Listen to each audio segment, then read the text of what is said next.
Folks, welcome back to actually the final speaker presentation of International Podcast Day 2020. And first of all, I'd like to thank all of our sponsors that have supported International Podcast Day for this year. Without them, we can't do it. Please, if you're on the live stream, go down below and go visit the sponsors. There's no requirement for you to buy nothing, but they have great, valuable information and services for you. And we truly appreciate it. So right before we went live, I was talking to Sarah because Sarah is currently in New Zealand. And we talked a few days ago about this time differential and why International Podcast Day starts on the 29th of September. And that's because when we start our kickoff stream, it's actually already the 30th in New Zealand. Well, here we are at the end of International Podcast Day. It is the evening of the 30th where I am, but it is now already October where Sarah is at, right? So it's confusing. Try and put a schedule together like this. It's insanity.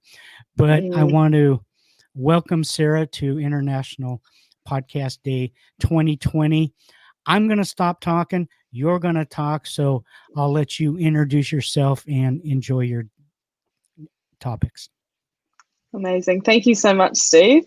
So hi, everyone. Thank you for coming in and listening if you are here now or coming in later. So as Steve said, I am Sarah and I currently live in Auckland, New Zealand. So for a lot of you who tune into this event, that's probably on the other side of the world. And I feel really honored to be here, to be honest, and just to share a bit about my experiences as a podcaster. I actually only started podcasting in January, so very new to it, although I did love listening to them a while before that. So before I sort of get into anything more about me, I guess I'll explain what my podcast is called and why I started it. So I have a podcast called The One Up Project, and The One Up Project is something I started, well, I had the idea in around June 2019, so last year. And that was because we have a retirement scheme in New Zealand called KiwiSaver. And KiwiSaver basically allows you to save money all throughout your working life so that when you retire, you have sort of a lump sum that you are given access to, which essentially is your retirement fund. But there's lots of things to do with that fund that can help you grow it a lot more because it's an investment fund. But I didn't know any of that. And so someone told me that you could basically have a lot more control over it than what I thought. And I couldn't believe that no one had taught me anything about that, because if it's going to essentially be my money, then I feel I should have full control over something like that, but just had absolutely no education. And we don't get taught about that kind of thing in school. And I'm not sure what it's like around the rest of the world, but I know that financial literacy, money topics and that kind of thing aren't something that are focused on heavily in traditional education, which is pretty interesting considering it's probably one of the most relevant things you could ever learn about. And money, whether you like it or not, is a huge part of everyone's life and you need it to survive, unfortunately. And it is, your currency is something that you need to get through everyday life and build a lifestyle that you like, and that is going to make you happy in your life. So yeah, I thought, why hasn't anyone taught me about any of this stuff? I don't even know how to budget properly, how to save money. There needs to be a resource that someone creates so that we can learn about this kind of thing. And so anyway, I waited about 6 months and there still was no resource. And I thought, why hasn't someone come out with something that is relatable for young people? Because don't get me wrong, there are plenty of amazing resources here in New Zealand that help people with budgeting skills, money skills, and anything like that.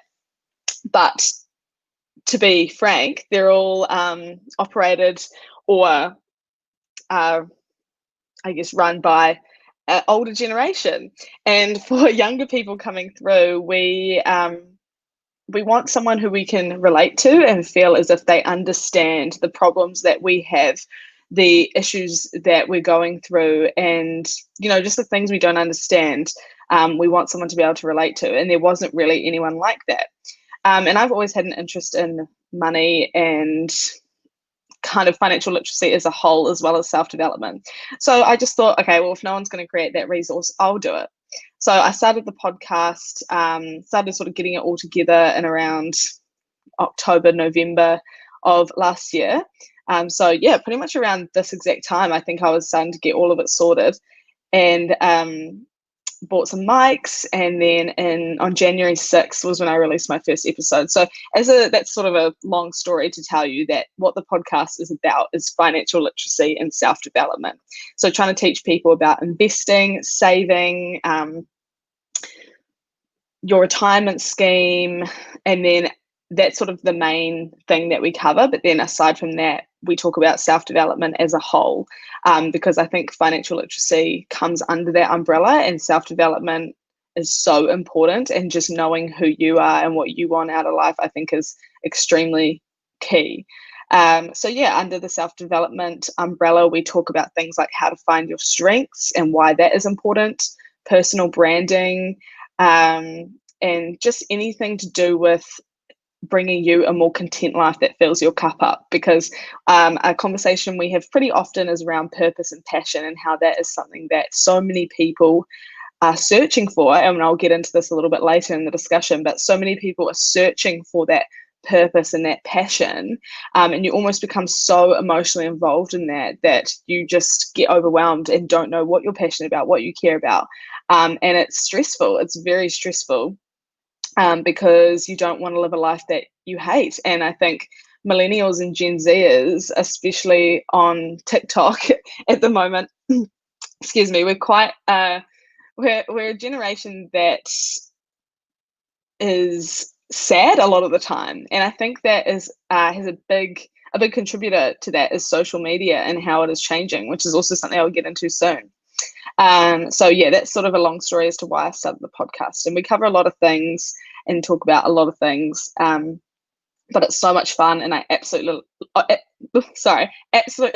and it's something I'm just so passionate about, which is a bit of a buzzword, but it really is something I care a lot about, and helping people brings me personally a lot of joy, and a lot of content. So yeah, that's a bit about the podcast, and feel free to ask me any questions about that as we go through. But I suppose the next thing I'll talk about is what my topic will be today. So when Dave messaged me, he said he really liked the message that I sort of said about making podcasts a catalyst for your success. And that is something I say in the intro of every episode of mine. And I say, let this content be a catalyst to your success.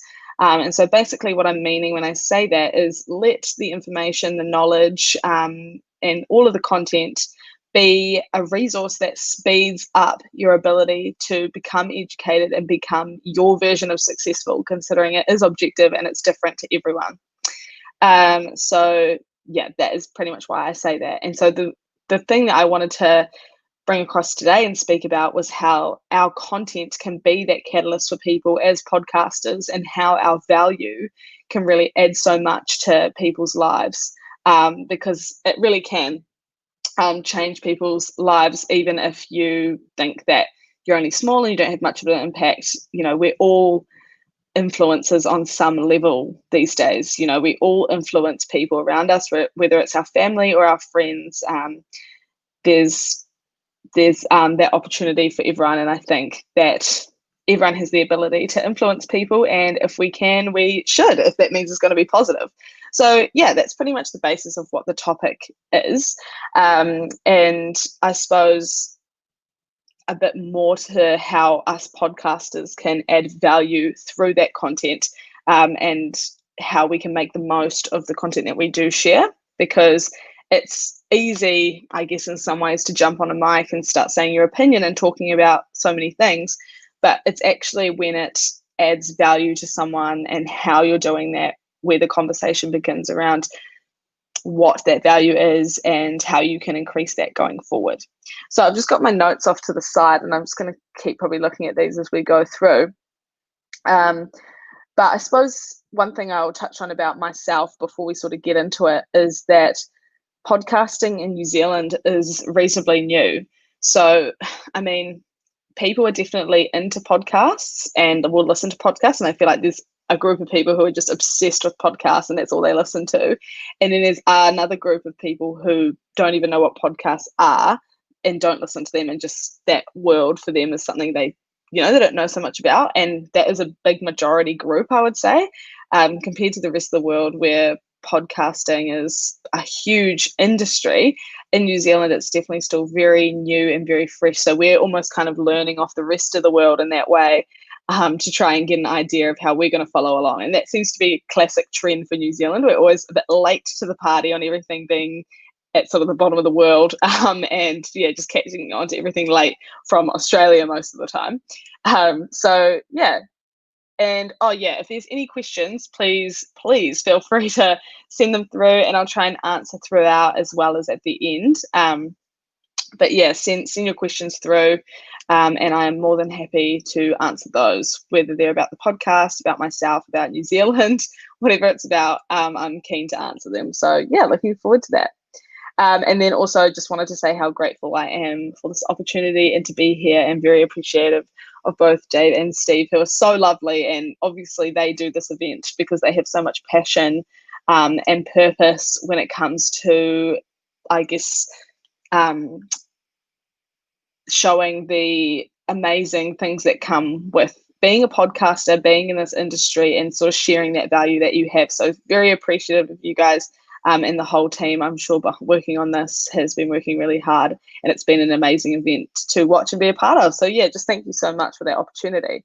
So I guess we'll get into the sort of main discussion, which will be around how education. So before we even sort of get into the content part of it, I wanted to talk about education itself, because that's what my podcast is. I guess the main theme of my podcast is education. And that's where the value comes through. So some people might have comedy as their value, or beauty, or there's something else there, but mine is just sort of purely education around money and that kind of thing. So the first thing I want to talk about is how that is changing in this modern world. Who has seen The Social Dilemma?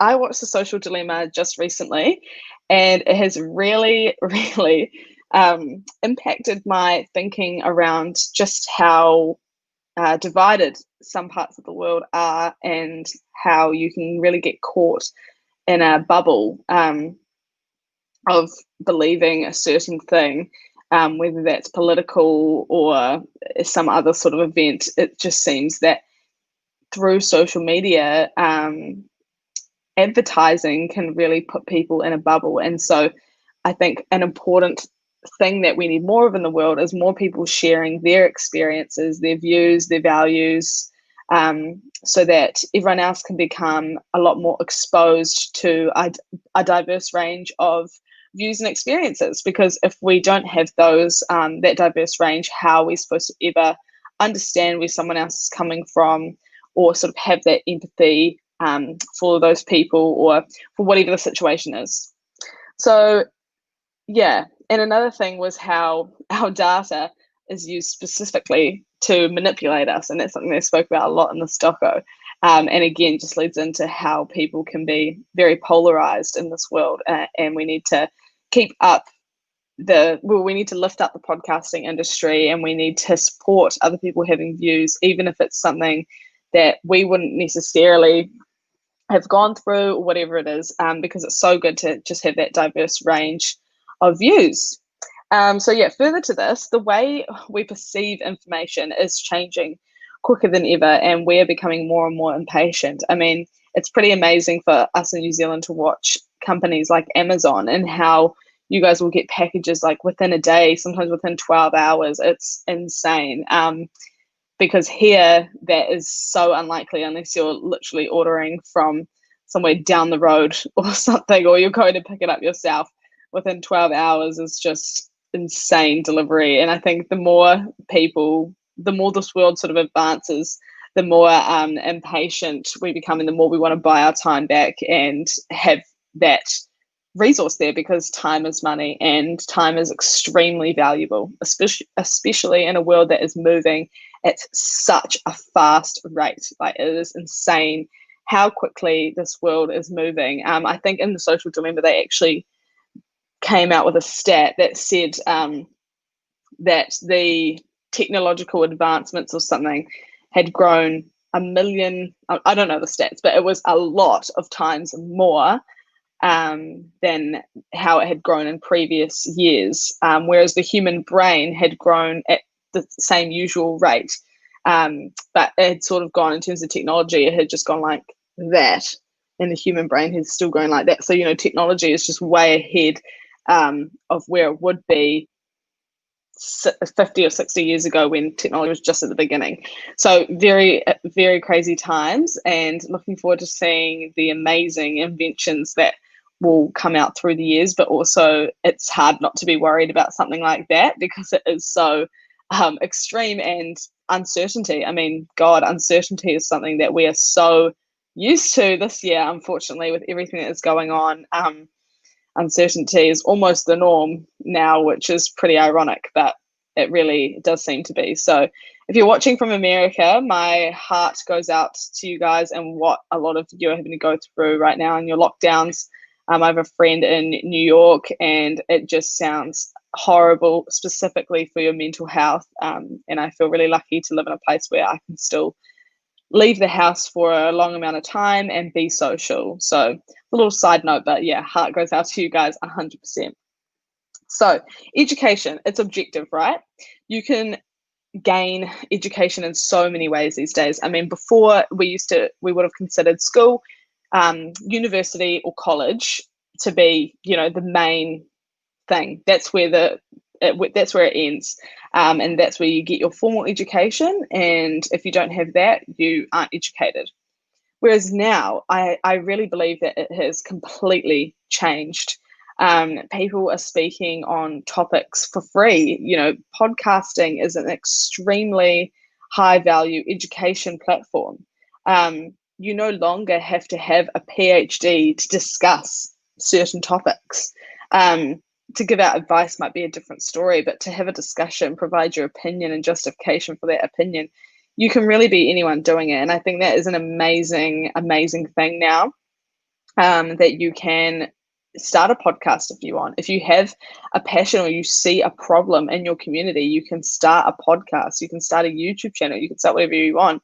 But specifically, I think podcasts are really valuable for this because you're only listening and you're only focusing on what they're saying.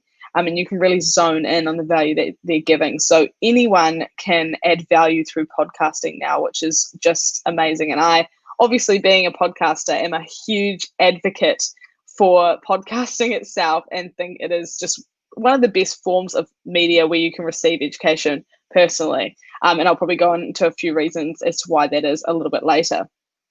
But yeah, education is turning into something very different. I mean, I was talking to someone recently about how I think Amazon and Jeff Bezos will end up releasing some kind of schooling system because people like him and Elon Musk are just incredibly ahead of the game, in my opinion, when it comes to tech, strategic tech advancements and just their vision for the future. I feel like they can see problems before they are there and then create a solution in time for us to realize it was a problem in the first place. Or, I mean, the other side of the argument could be they're creating the problem. I don't know. But either way, it's obviously working for them and their companies. So that is an insane thing that is happening in this world at the moment. So, yeah, education is completely changing. And I think soon traditional university and college and those sort of formal education facilities will absolutely always have their place when it comes to, being a surgeon or those kind of professions where you need to have a formal education. But some types of learning, like around money, for example, budgeting, you don't need a business degree to know about that kind of thing anymore. In fact, a lot of the time you just need life experience. And even then you can gain a lot of life experience through listening to other people's journeys, listening to what other people have gone through, their experiences, which comes back to my original point about why podcasting is so, so crucial and so valuable, because you really can gain so much value from just listening to your neighbor, pretty much.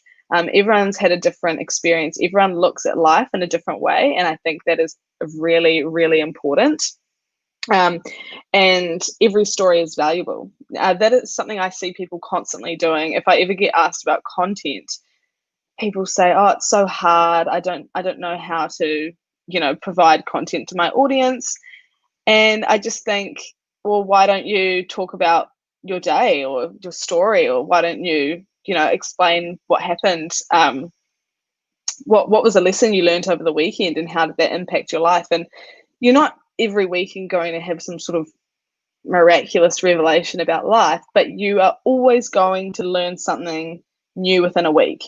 There's always going to be an opportunity for development, for education, for upskilling within your week. And if you aren't doing that, or if you find that's not a part of your weekly routine, I would almost 100% bet on the fact that you're not satisfied in your life. Because if you are not constantly learning about something, whether that's yourself or others or your job, your degree, whatever it is, if you're not learning, what you will feel like life doesn't have purpose, because you're already set in your ways, you already know what's what, and you're not keen to know anything else. So then what's the point of even continuing? And then that's where I feel mental health comes into play, and you feel really down about what's going on and all of those sort of things. So yeah, I would really recommend, if that is a part of your life and you do feel crap about it, that you make a change, and that you really do focus on upskilling and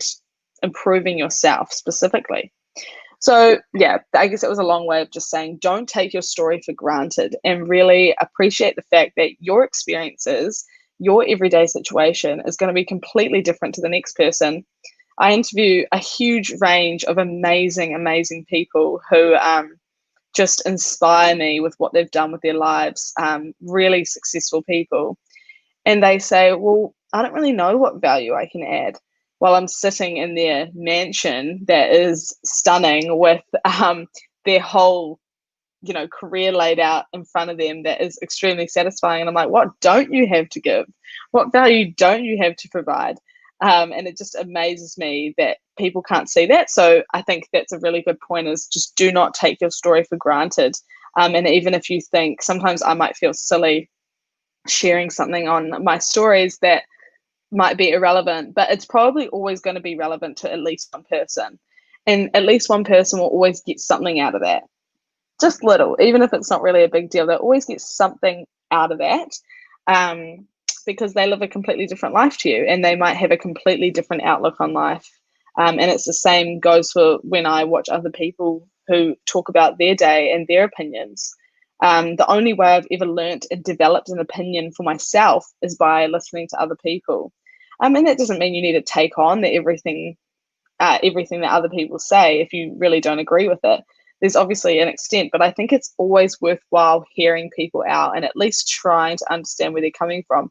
And if you've tried to understand where they're coming from and you still don't agree, then that's fine. You can move on with your life. But at least then you've got that education piece, you've learnt your lesson, and you could turn that into a piece of content, which goes out to your followers who also then do the same thing.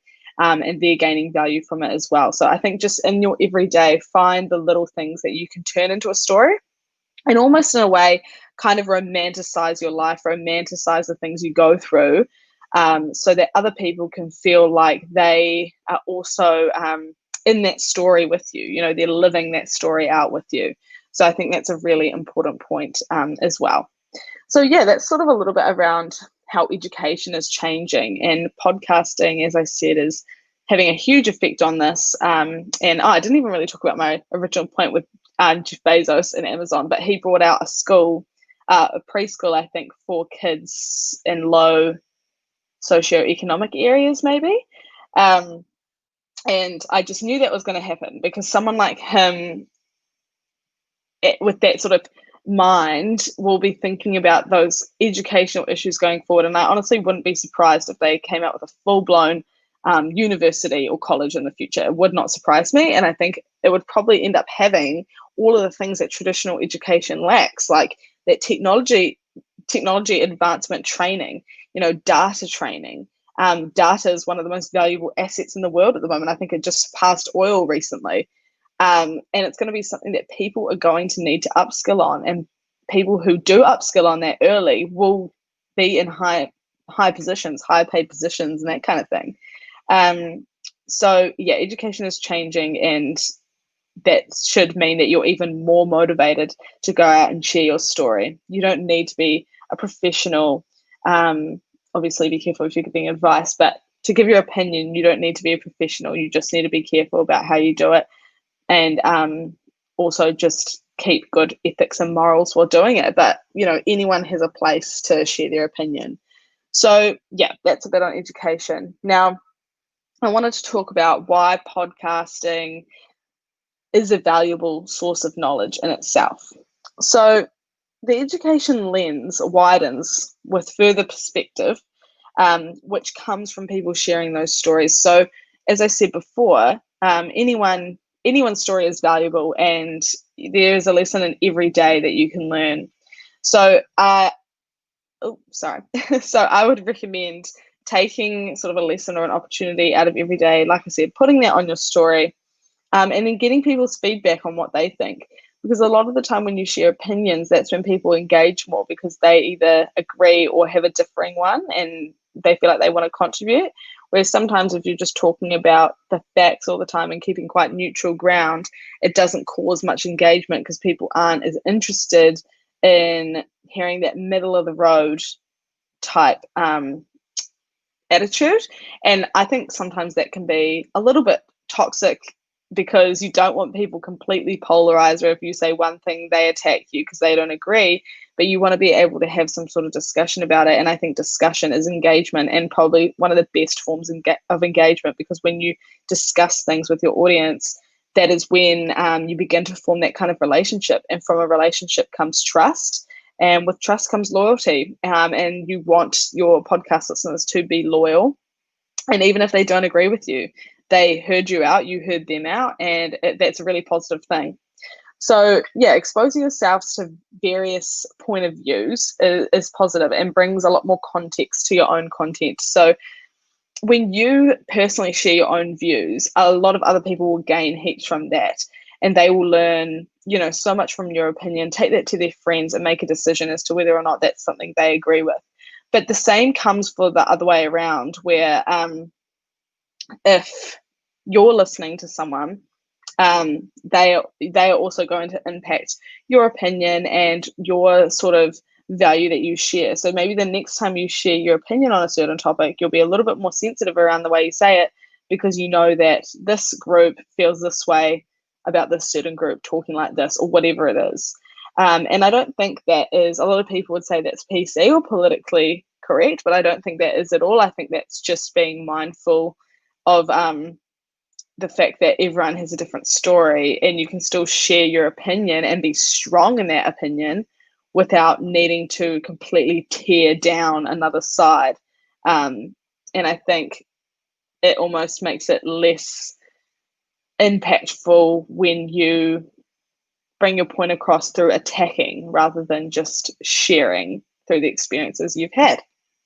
So yeah, I think point of view is so important, and just exposing that can really bring a big thing of context to your content, and will attract a larger range of people, regardless of whether they are completely on your wavelength with views or not. So you can through that become cultured, essentially, through not even leaving your country. I mean, now you can be friends with whoever you want, because we have access to people all over the world. I have recently gotten to know a couple of Americans, and I didn't know any Americans before that. I'd only spoken to a couple of Americans in my entire life. And so even though you see things on the news about what goes on there and all the things that are happening, you don't actually understand what it's like to live there and what that's like to be your real life. And so hearing it from the horse's mouth, essentially hearing it from the people who are on the ground living there, it really adds a lot of context to the way you speak about what's going on. So now when I talk about America, what I'm really thinking about is those people I know who live there and what they must be going through with what's happening in their particular state or community. And that's what I think about, rather than just thinking about what always appears on the news and, sort of the media that you see, rather than the reality of what's actually going on.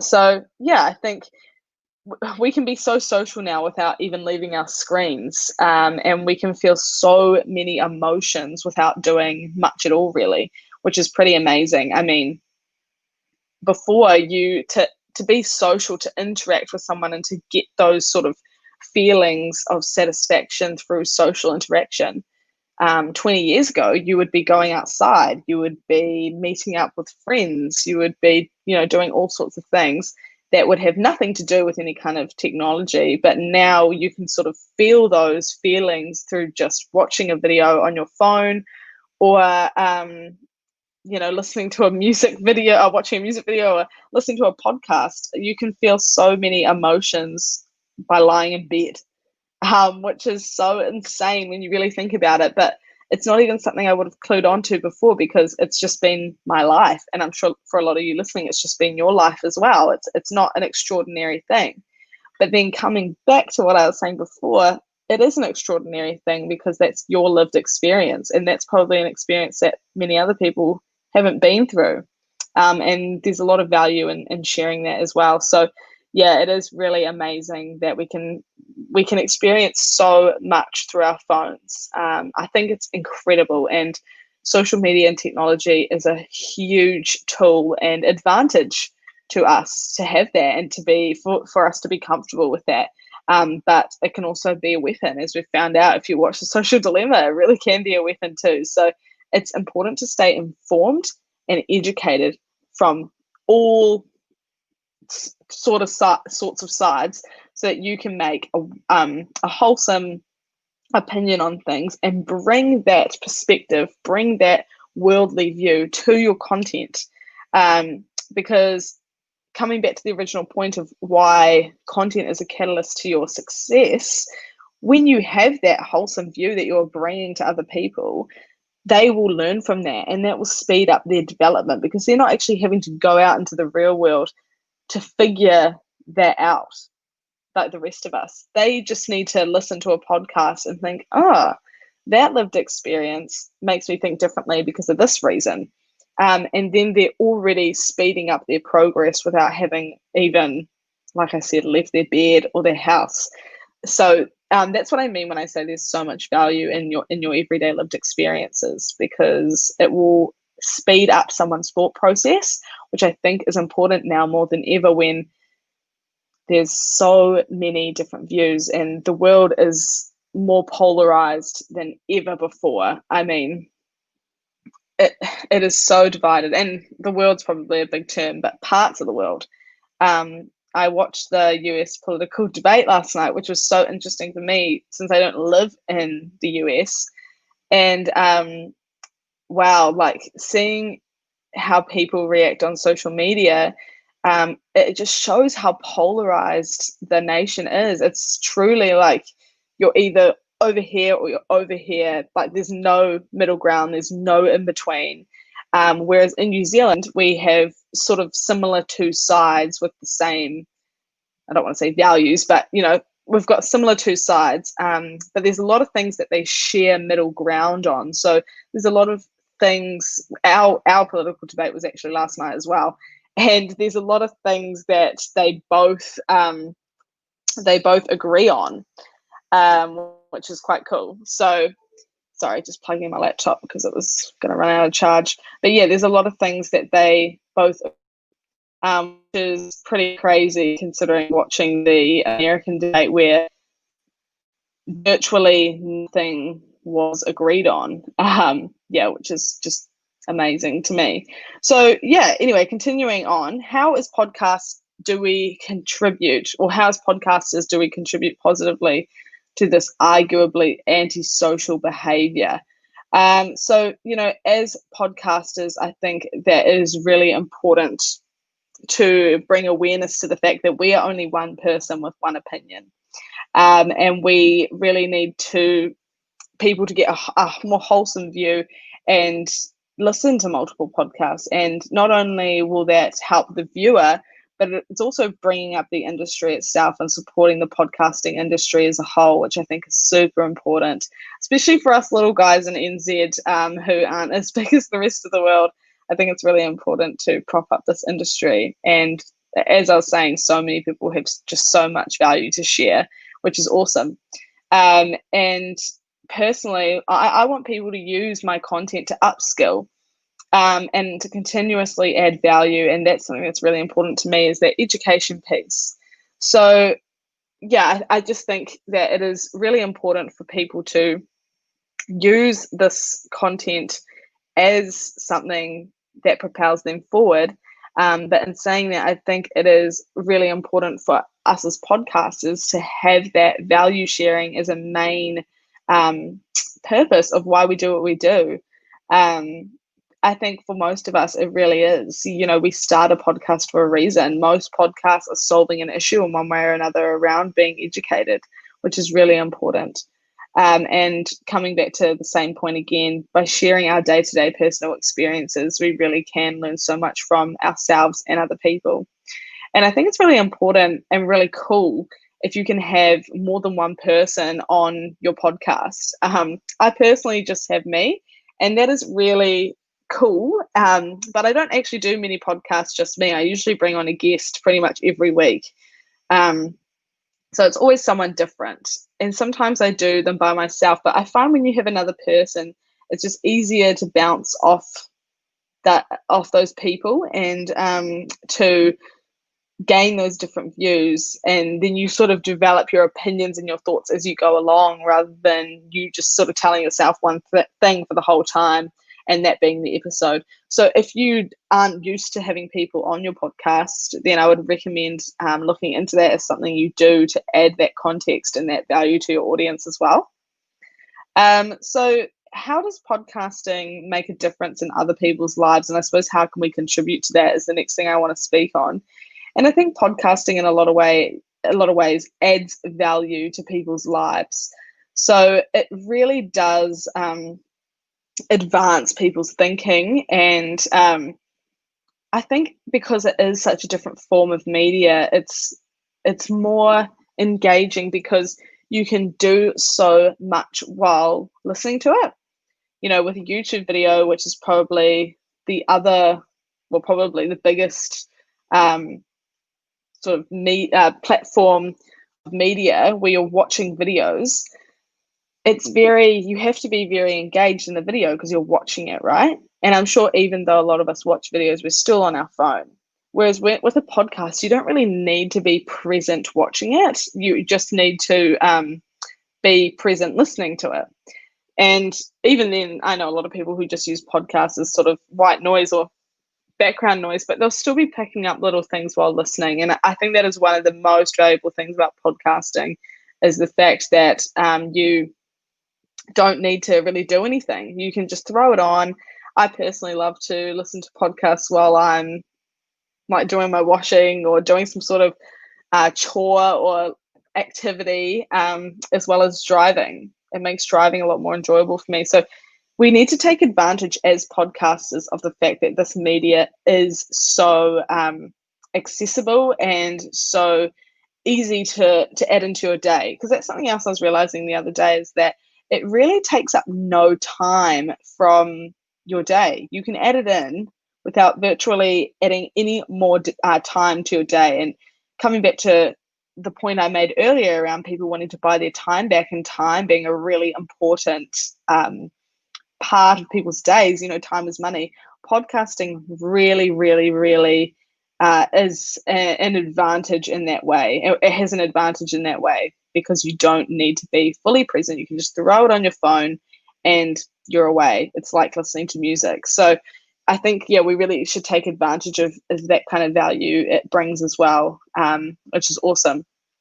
So podcasting, it takes them away. So I feel podcasting in many ways is like listening to music, because you are sort of zoning out while you're listening to it and doing some other task. And I think that's really important for people. So if they are zoning out, we want to be able to get them into a bubble where they're sort of not trapped, but they're sort of really engaged in what we're saying, and listening to every word, even if they are multitasking.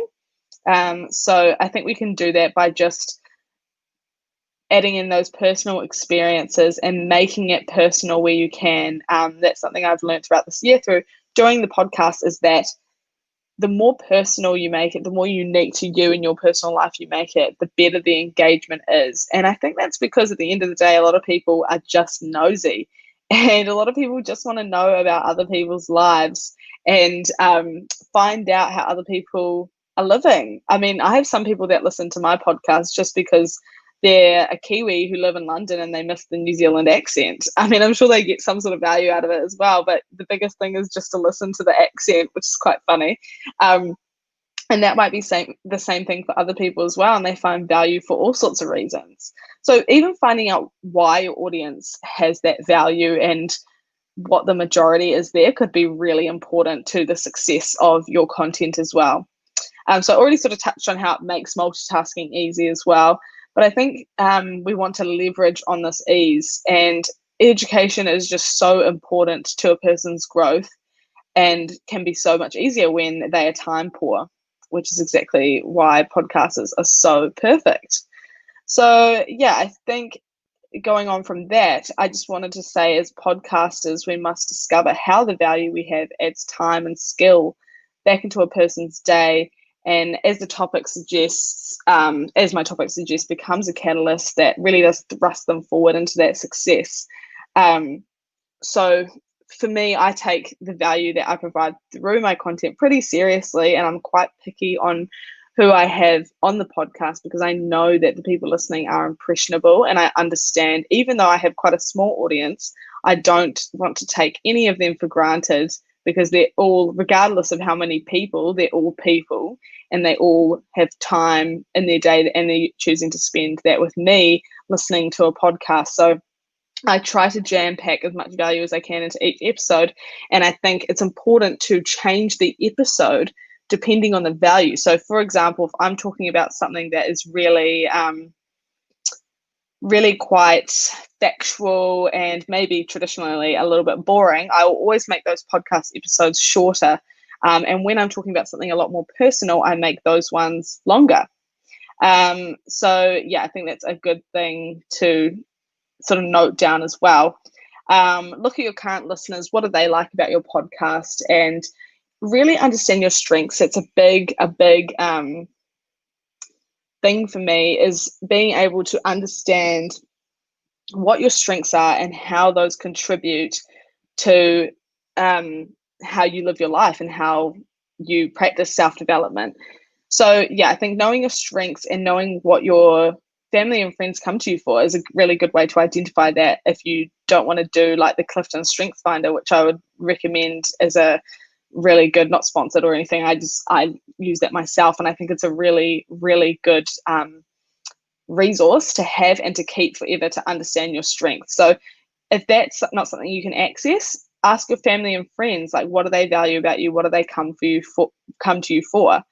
And this can also be turned into a story of value and why you are the way you are, and how that is a catalyst in your life, and how that can be a catalyst in other people's lives too. So I'm going to go into what success means, but before that, I just want to answer a question before, because I might run out of time actually, after I was nervous that I wouldn't have enough time. Here we are, 40 minutes in. So I'll just quickly read this. One of my earlier episodes was about conquering the challenge of a work-life balance. And this person is curious as to how my view has changed now given the pandemic. And also Jacinda Ardern, our Prime Minister, proposed the 4-day work week to increase tourism. And she's interested, she or he, actually, don't know, sorry, just assuming there. I'm very interested in flexible working. Yeah, this is such an interesting topic, and thank you so much for sending this question in. So for me, work-life balance is something that is changing. My opinion is changing on this, honestly, all the time. So now I think that a reason I struggled with work-life balance earlier was because I actually wasn't happy in what I was doing. And so I've made a few changes to my career recently, which I'm yet to announce on the podcast. So a bit of a sneak peek there. But I've made some changes recently, and I feel like my work-life balance perspective is going to change, where my whole life is just going to be this big thing of balance, even though it's going to be completely out of whack. And that's because I'm enjoying what I'm doing and I'm passionate. But in terms of if you are loving just working sort of like the 9 to 5, and you're not interested in moving into a more working for yourself at all hours of the day and that kind of lifestyle, I think 4-day work week is incredibly, I think it's a cool proposal. And I think that the idea that people can't be efficient within can't be efficient within 4 days as they can be within 5 days is not true at all. I really do believe that some people would thrive more in 4 days, because you know that you've only got a limited amount of time to get that work done, and to be successful in whatever your tasks are. For me, I think when I didn't enjoy working within a 9 to 5 and I had the 5-day working week, sometimes I would think, oh, I've got the whole week to do that, and I'll drag it out here and drag it out there, and I wasn't happy because my days weren't filled with that content and that purpose and that passion. But when you've got 4 days, it's obviously a short amount of time, and I think it will increase motivation is what I think it will do. I think it's an excellent idea personally. And yeah, flexible working is really important, and I think will become even more important to people as time goes on. Personally, my work is really supportive of that. I can do this now, and it's 4 p.m. here. I'm not supposed to finish my traditional work day till 5, and I'm able to jump on here, do this, and then jump on and do some work sort of in the afternoon or evening. And I think that is so amazing, and is more important going forward, where people want to have that work-life balance, whether it's spending time with their family in the evenings, but they really enjoy working throughout the day, or, vice versa, if they have to go and see their kids or whatever in the mornings and work later into the evening.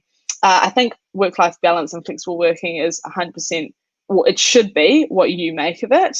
And people should be trusted to have more control over that, and given more responsibility to control that in their life, because I think sometimes the employer can have that control and say, you need to work 5 days a week, 9 to 5, and you feel like you've lost control over your own life, your own schedule, your own content, and the way that your cup is filled up. So I just think it's really key to feel like you do have control over flexible working in some way, and I think that is a really good idea personally.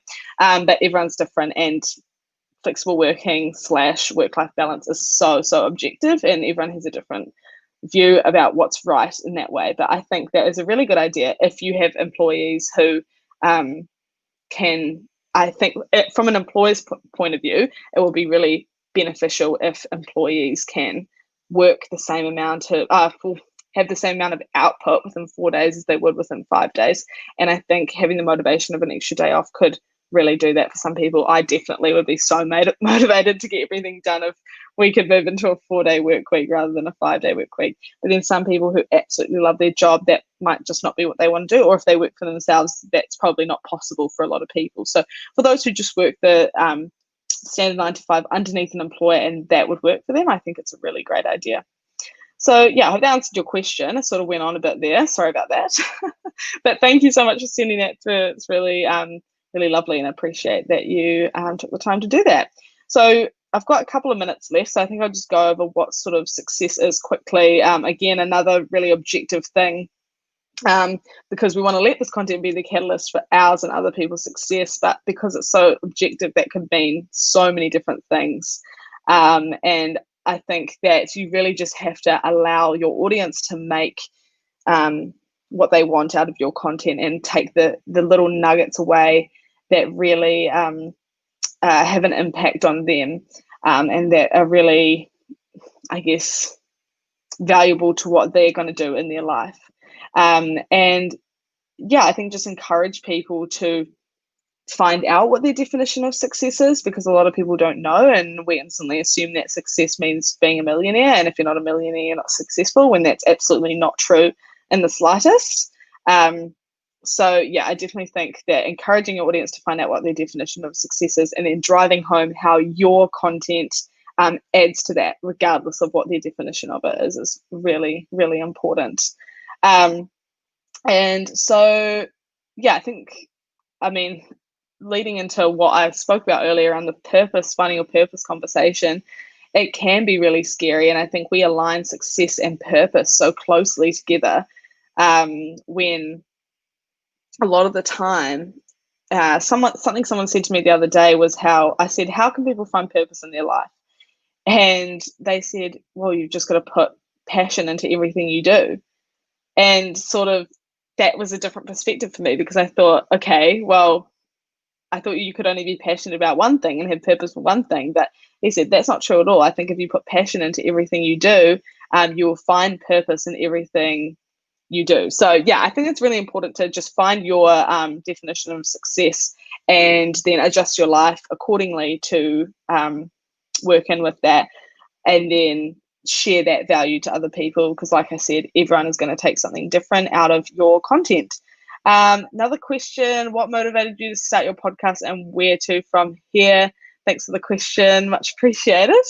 What motivated to start it was just like the gap in education in New Zealand. No one was talking about this, and especially no one young. I'd say I'm probably one of very few financial literacy podcasts, and one of very few people my age. I don't really know of anyone else my age doing this. But there are a few other younger people, which is awesome, because we really, really need those relatable voices here in New Zealand talking about this kind of thing.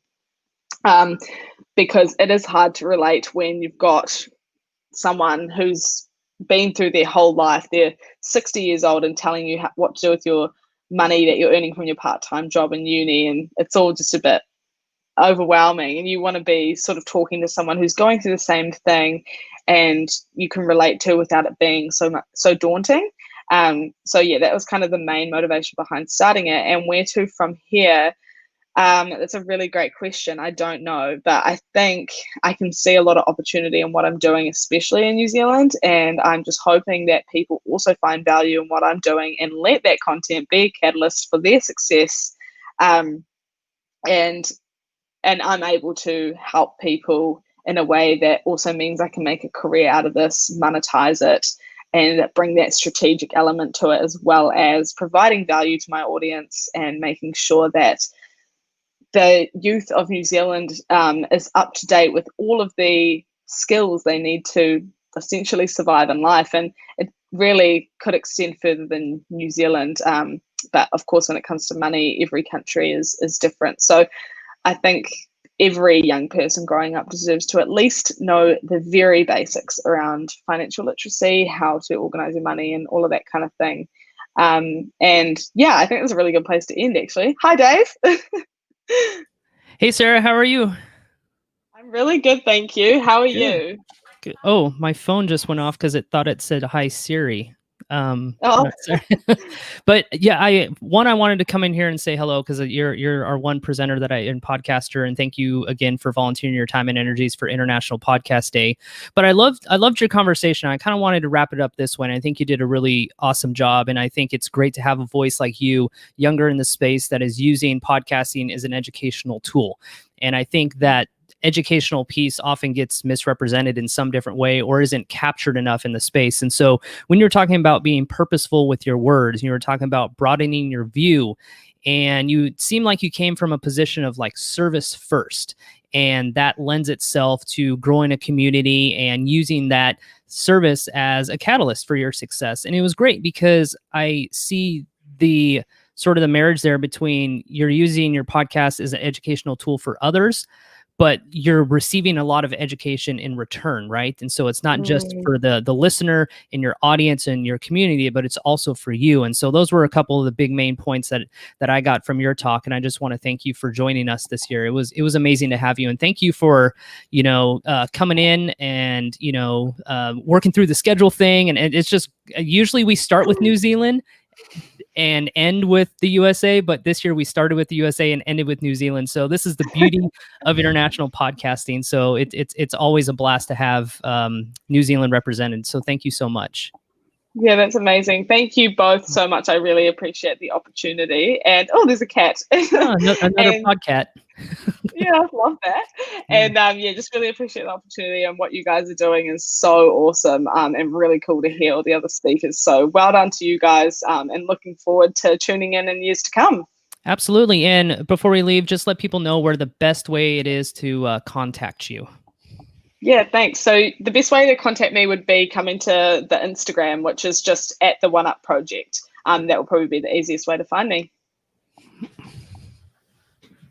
Sounds good. Appreciate Very it. good. I think my cat's trying to find a microphone, has something to say, but she's probably hungry. So wonderful experience there. I want to make sure that those that are still out there in internet land, hang on for probably another 30 minutes as we go through our finale, kind of wrap up Interpassional Day. That's a new one, Interpassional Day 2020. It's getting late. I think we've been up too long. So, and I hope it won't be since 1975 when I was last time in New Zealand, as we talked about a few days ago. I need to get back there, and if so, drinks are on me. Yeah, I love that. Well, thank you Perfect. so much, guys, and hopefully see you in New Zealand soon. Yeah. Thanks, Sarah. Nice to meet you. Thank you so much. Take care.